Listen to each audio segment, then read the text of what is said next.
In early August 2022, online, Anastasia Grishman appeared to be still alive. Her followers saw her posts, read her words, and engaged with the online persona she had carefully cultivated. To the world that knew her through a screen, she was still creating, still communicating, still there. But in reality, she was dead, having been murdered by her boyfriend. Her existence became a digital echo, manipulated by the very hands that took her life. The case of Anastasia Grishman is a unique tragedy.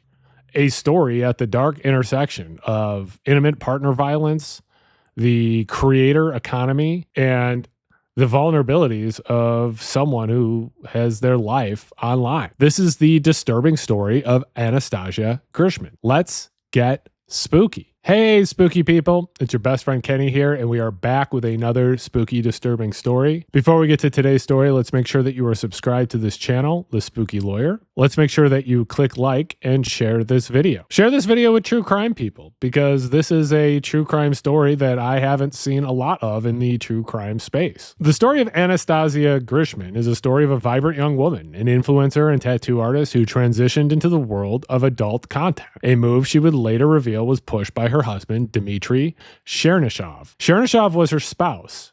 He was her business partner, and he would later become her murderer. Their relationship concealed a dark history of manipulating and harming girlfriends.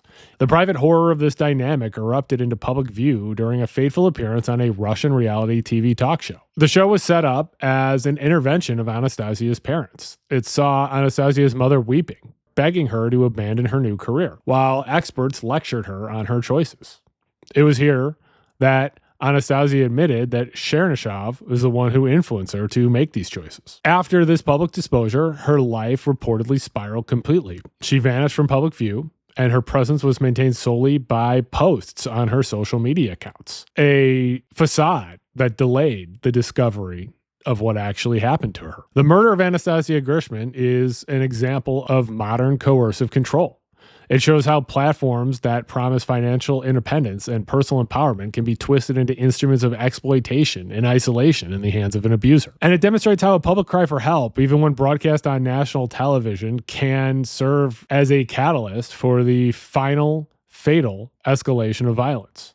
Her story forces us to confront the unsettling nature of digital identity, questioning how we verify life and presence in an era where a person's ghost can be animated convincingly through social media posts by their killer. Anastasia Grishman should be remembered as a person and not an adult content creator. Before her life became entangled with Dmitry Chernyshov and her name synonymous with a horrific crime and a bizarre story, she was a woman with her own identity, talents, and aspirations. Most of the details of her early life remain private, but her professional journey shows that she had a creative and entrepreneurial spirit. She was known in circles as a tattoo artist, which is a profession that requires a lot of skill. This shows that she had a passion for visual arts and an ability to express that passion. Anastasia began building a presence as a social media influencer, and this role required consistent performance. It involves crafting a relatable persona, engaging with an audience in real time, and somehow monetizing that attention through content. The fact that she was successful shows that she was good at this modern communication and had an understanding of how to build a community online. This was her career and her craft before the pivot that would become to define the final chapter of her life. The transition to creating adult content represented a big shift in her public-facing career. And as we talked about, as she mentioned on public television, this venture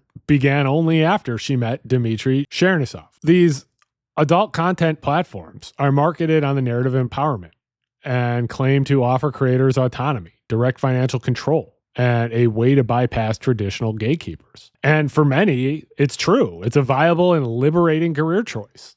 However, in Anastasia's case, the platform appears to have been co-opted and turned into a mechanism of control. Her relationship with Chernyshov as her husband, her business partner, and her scene partner blurred the lines between personal and professional to a dangerous degree. It created a closed system where her financial livelihood, her romantic partnership, and her professional output were all dependent on one person. This entanglement is a classic feature of relationships characterized by coercive control, where every facet of a victim's life is slowly brought under the dominion of the abuser. The situation likely forced Anastasia to navigate an exhausting internal conflict. To be successful, she needed to project an image of confidence. Her audience and subscribers would have been drawn to a persona that was powerful, yet the private reality was almost certainly the opposite. She was selling a fantasy of empowerment that was disconnected from her lived experience of being controlled. The psychological toll of maintaining this double life must have been awful, but it's a burden carried by many victims of abuse who must present the facade of normalcy or success to the outside world while enduring a personal private hell. For Anastasia, this performance was not just social. This performance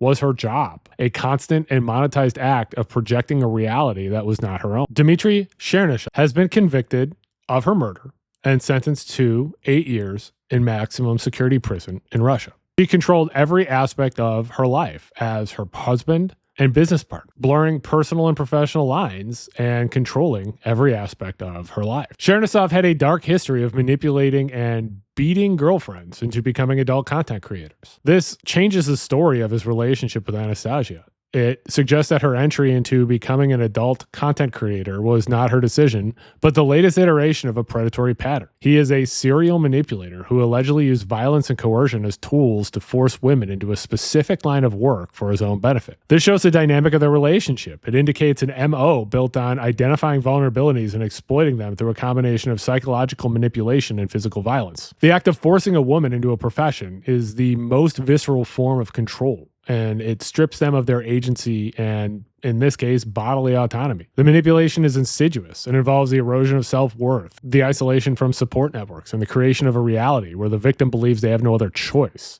Anastasia was the latest victim in his established pattern of predation. Chernyshov, being Anastasia's business partner, is a classic domestic abuse tactic updated for the digital age. Abusers long seek to control their victims' finances as a means of preventing their escape. In this case, by positioning himself as the business partner in her enterprise, Chernyshov likely had direct or indirect control over the income she generated. He was not just her partner in life, he was her manager, her producer, her collaborator, giving him a professional pretext to dictate her work, her schedule, and her content. He didn't lock Anastasia away physically because he didn't need to. He could control her digitally.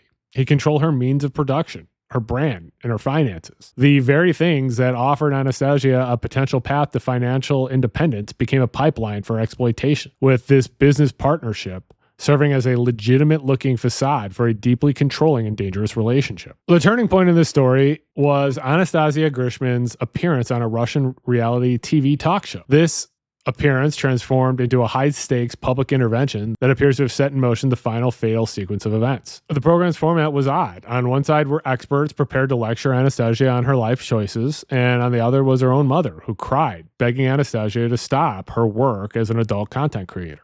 The scene put immense emotional pressure on Anastasia, placing her at the center of a dramatic public spectacle about her own life. In this high-pressure environment, Anastasia made a statement that was both a confession and an accusation. She let it slip that her adult content career had only begun since meeting her husband, Dimitri Chernyshov. She was identifying the cause of how she got there. In front of a national audience, her pleading mother, and a panel of critics, Anastasia drew a direct line from Chernyshov to the life that was causing this distress. She unmasked him, shifting the narrative from her own choices to his influence. She validated her mother's concerns that she was under a negative influence. For a man whose power was predicated on control and a carefully constructed public image as a business partner, Chernyshov likely saw this as a public betrayal. The intervention on the television show may have been born from a place of genuine concern. It likely sealed her fate.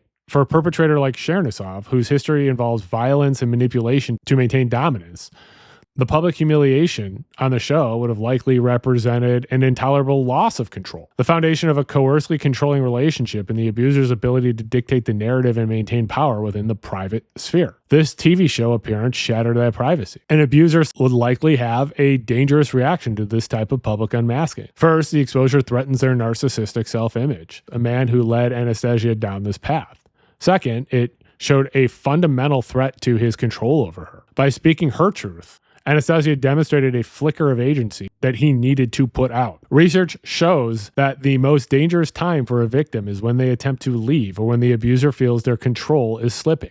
An abuser's violence often escalates dramatically in a desperate attempt to reassert dominance. After the televised intervention was the beginning of the end for Anastasia Grishman. The description of her life spiraling completely points to a rapid intensification of the abuse she was enduring. Because of the established patterns of intimate partner violence, particularly in the wake of public exposure that humiliates the abuser, The spiral likely involved a systemic and brutal clampdown on every aspect of her existence. He needed to move to reassert absolute control in the private sphere. This likely led to him completely isolating her.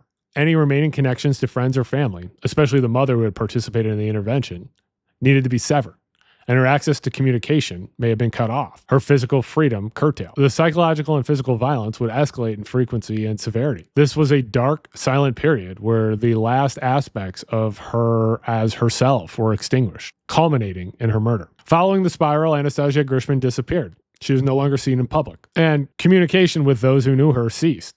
Yet, somehow, she remained active online. The only place anyone could find her alive was online.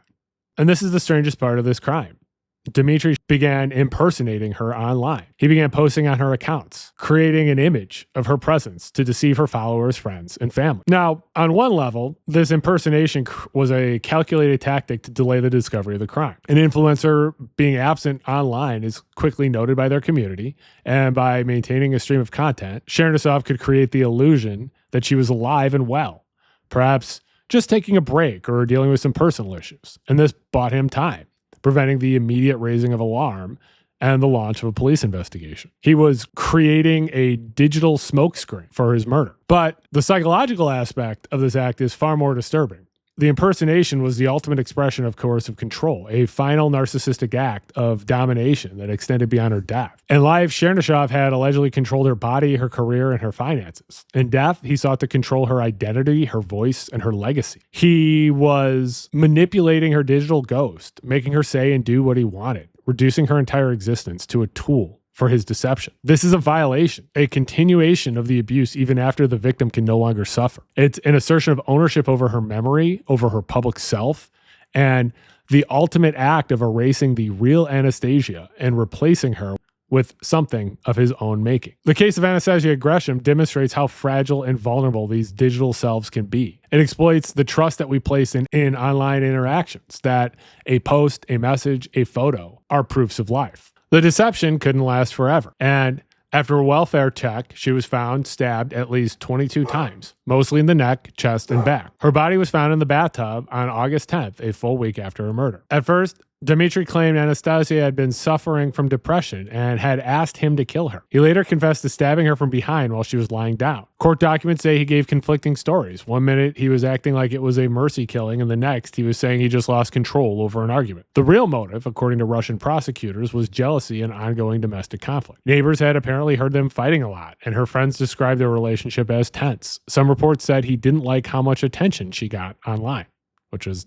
ironic. In January 2024, Dmitry was sentenced to 8 years in a high-security prison for her murder. Investigators were able to trace IP addresses and device information for all the posts made to Anastasia's accounts after her estimated time of death. And this data led directly to devices owned and operated by Chernyshov, proving that he was impersonating her online. This digital trail is the modern equivalent of a signed confession. It irrefutably linked him to a cover-up and to the murder itself. Faced with this, a clear motive, and a digital trail, authorities were easily able to convict Dmitri Chernyshov as the murderer of Anastasia Grishman. Beyond the criminal legal proceedings, the case of Anastasia Grishman establishes questions for the ethical responsibilities of the media.